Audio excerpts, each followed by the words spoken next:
नमस्कार। विकसित भारत प्लाटफर्म में आम एक प्रोजेक्ट नहीं आम टीम्र ना है प्रोटो आम विद्यालय नाम वज्र महाकाली मॉडल हाईस्कल धनियागड़ा आम एक लोकल समस्या नहीं गोपालन द्वारा परिवेश दूषित होता है। याद्वारा आम प्रोजेक्ट द्वारा लोक मैंने बुझीपारे और जानीपारे मिथेन गैस बदल में आम जो एलपीजी यूज करते क्षतिकारक याद्वारा आम अर्थ हानि होता है। आम विभिन्न रोग द्वारा भी आक्रांत होता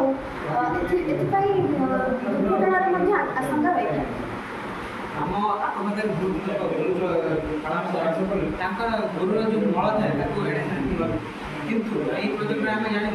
कि जब आम गोरुर मल पानी मिसाई संचय करवा जो गैस टी बाहर से गैस टी हूँ मिथेन को आम कारण से गोटे पशुटार उत्पन्न जब आम व्यवहार संचय करवा आम घर दहन घर रोषे आम व्यवहार कर मिथेन गैस हमको बहुत शीघ्र मिलता है और 65% गैस मिथेन गैस 65% 75% आवश्यकता मिलता है। यह द्वारा कौन बड़ दुर्घटना घटी न था जमीन कि एलपीजी गैस व्यवहार करने द्वारा जो बड़ बड़ दुर्घटना घटुची से आम बची रही गैस व्यवहार करने द्वारा